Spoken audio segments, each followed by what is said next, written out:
already had in mind to ask Georgia Dobbins to be a part of my group, she says. I knew she was the key to our success. Remember in the Temptations when Otis had to get Melvin? He was like, our group is missing something. And Melvin is what it is. This book is very in sync with that Temptations song. Oh, my life, be waiting for you.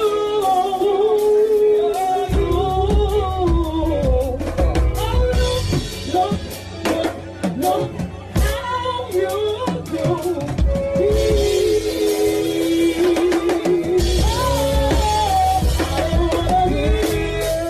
Well, hello there, love bugs. Hello there, Bellas. If you have not already done so, please remember to like, share to Facebook, subscribe, and tip your favorite narrator via Cash App at $NayRob on YouTube. And if you are not already a part of this book club, please hit the Patreon link below and or the join button here on the YouTube, and for a small monthly fee of $5. You babies, yes, you can be privy to all the shenanigans before the YouTube gets it, if the YouTube gets it. Remember I told y'all that the paying members already knew where we was going? But you people who were not paying members, y'all would only find out when we get there where we're here. Back at Motown. The Marvelettes by Mark Till. Y'all, so far what I'm reading from this book, it reads like the Temptations movie. It's a good read. It's not messy, but it's factual. Bro. Sit down somewhere. Rose, sit down. I swear to God, I'd be ready to murk these fucking dogs, man. The Ford Rouge plant brought in an influx that found employment in the booming automotive industry. The population in Inkster grew from 150 in 1900 to 3,700 in 1920.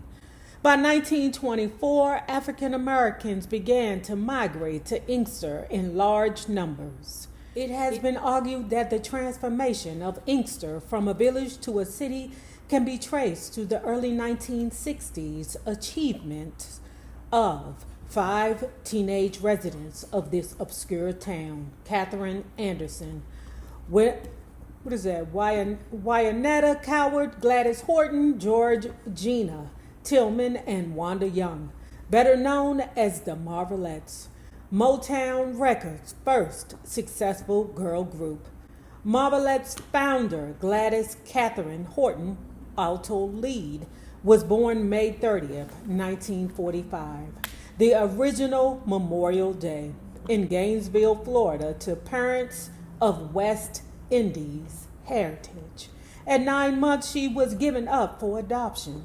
For much of her early life, she moved from foster home to foster home before settling with the Jones family on Harriet Street in Inkster. Gladys initially displayed musical talents by singing in the church's choir. She recalls, I got involved in singing with a church group called the Millenarian Specials. Anne Montgomery, who was one of the greatest singers in the world, brought me into the group. She liked the way I sang. I've been working for Jesus a long, long time. That was my song, even though she sang it better than I did. Gladys also enjoyed listening to popular music on the radio and sought out other girls who had a love of music and a passion for singing. At age 14, she joined with some friends, Jeanette McLaughlin, Juanita McLaughlin, and Rosemary Wells, to form a group called the Dell Rhythmats. In 1959, this foursome recorded an obscure single, the Latin-flavored Chick-a-Boom.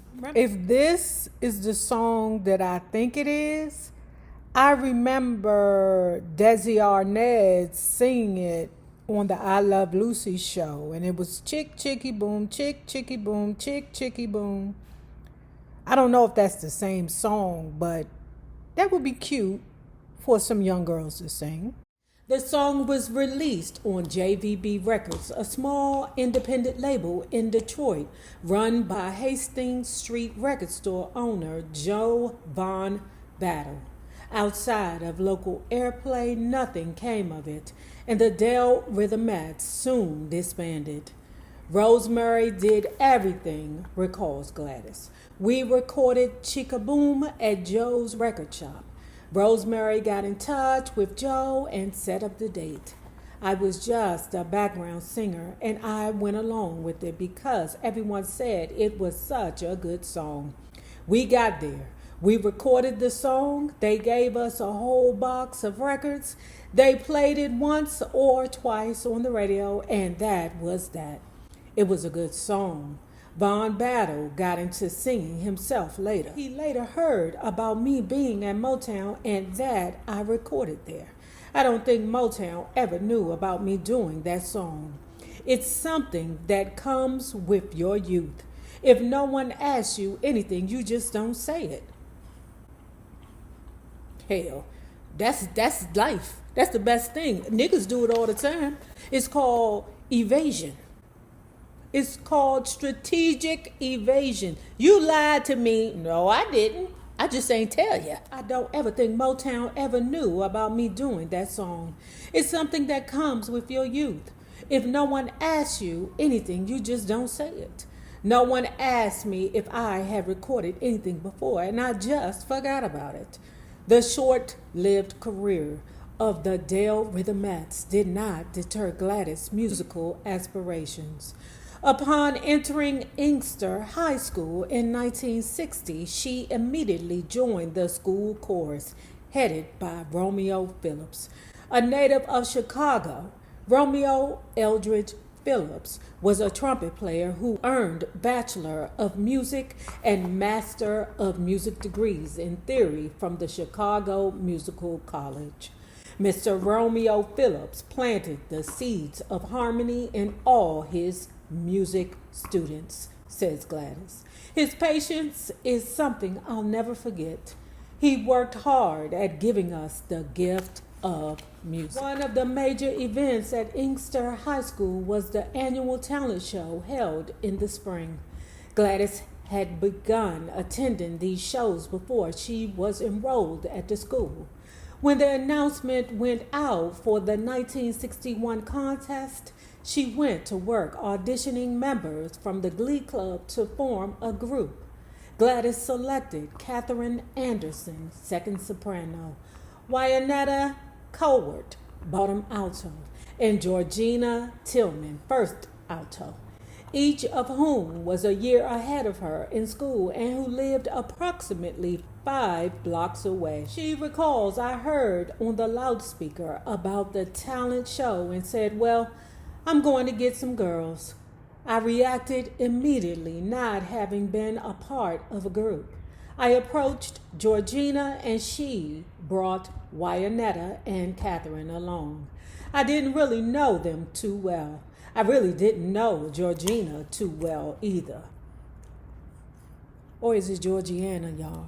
But anyway, she kind of sounds like Flo. Because remember, Flo is the originator of the Supreme. Despite what all these ninjas out here think, Flo is the founder of the Supreme. That same evening, I had at least 5 girls over to my house for tryouts. And I chose Georgiana, Katherine, and Juanita. All the girls I chose to be in my group came from Mr. Phillips' class because I knew harmony would not be a problem for us. Katherine had a strong soprano voice. Georgina was the alto. Juanita could sing second or first on any scale, and I just kind of fit in wherever a voice was needed. This really does remind me of Otis from The Temptations. It reads from the perspective of Otis. Okay. And I believe that if Florence was alive, it would be a hell of a documentary or rockumentary, whatever it is. Okay. Because if Florence had wrote a book from her perspective, it would be the same way. Katherine Elaine Anderson was born January 16th, 1944 in Ann Arbor, Michigan, where her grandmother lived, and was raised in Inkster. The eldest of 4 children, she credits her paternal grandmother as the earliest foundation for her singing aspirations. She says my dad and his family all had very nice voices. My dad had a beautiful baritone, and my uncle had a really nice bass. As I look back into much of my family history, it was more or less hereditary because my dad's mom did a lot of singing, and several members of her family were doing a lot of singing. My mother had hopes that one of her kids would be musical. I don't think she anticipated me being a singer. She was thinking in terms of playing piano. When I was younger, I also studied ballet. Juanita Cowart was born January 8th, 1944 in Rockport, Mississippi, and moved to Inkster at an early age. The eldest daughter in her family, she was initially influenced by gospel singer Mahalia Jackson and such jazz vocalists as Billie Holiday and Sarah Vaughan. Georgiana Marie Tillman was born on February 5th, 1944 in Inkster into a family of girls and was named after her parents, George and Annabelle. Catherine, Juanita, and Georgiana all grew up virtually within 2 blocks of each other. Catherine recalls, Georgiana, Juanita, and I all lived in the same projects. The area where we lived, we considered it the projects. We all had our individual 2-bedroom, 3-bedroom homes, but it was still considered the projects. Georgiana stayed like at an angle from where I stayed, but on the street in back of me, and Juanita stayed across the street from her. We used to all get together at each other's houses and play cards and dance and listen to some of the music. In addition to her 3 Glee Club classmates, Gladys recruited Georgia Marie Dobbins, a recent graduate of Inkster High. Georgia was born May 8, 1942 in Carthage, Arkansas. Her family settled in the projects of Willow Run, Michigan.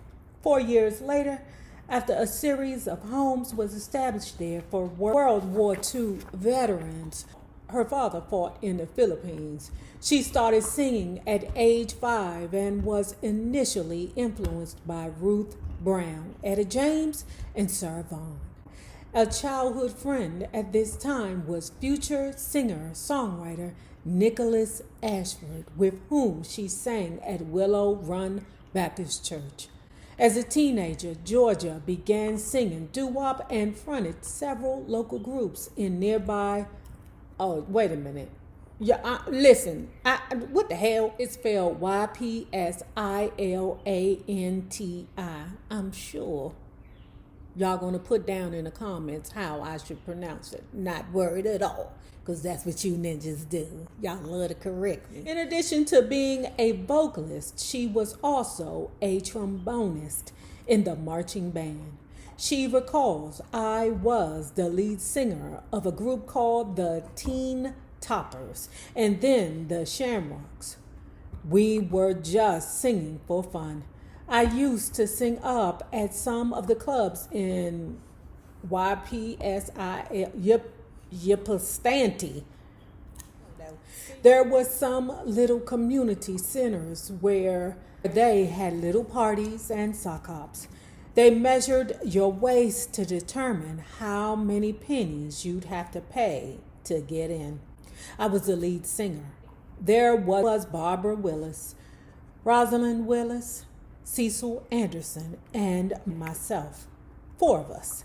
Our chaperone was Barbara and Rosalind's mother, Grace Willis. When the projects were torn down in 1956, the Dobbins family was forced to relocate, and they settled in Inkster in 1957. Upon enrolling at Inkster High, Georgia entered the talent contest with various groups and always emerged victorious, a point noticed by Gladys. I already had in mind to ask Georgia Dobbins to be a part of my group, she says. I knew she was the key to our success. Remember in the Temptations when Otis had to get had to get him? He was like, our group is missing something. And Melvin is what it is. This book is very in sync with that Temptations movie. I knew she was the key to our success. She was not only smart, but she was very kind and sympathetic to us freshmen. She was also very attractive. All of us girls looked up to her, wanting to be just like her. She got along with the teachers, and she was always smiling. I admired her because she always kept us guessing what she would be doing on the next school talent show. She's the reason I used to go to all the shows. She always came up with something different, and she always won. I wanted her to be in the group, so I saved a spot for her. I had previously seen Gladys at school, recalls Georgia. If you could sing, everybody knew it. I was in music at school, so I knew everybody, but I didn't have time to be with anyone. I knew everybody, and that was it. My mother was ill, so when I got out of school, I'd go home. I never did socialize. I had just graduated, and Gladys needed another girl. She just came over to the house and asked me to sing background with her. I said, I already graduated. Do you think I can be in a group? The kids aren't going to go for that, she said. No, you just come on anyway. She cleared it with the principal, and I started rehearsing with them. I just stood in and thought nothing of it. I had no thoughts that anybody was listening to us. We did it for fun. As the girls began rehearsing for the contest, they started tossing around several names, trying to come up with a proper handle.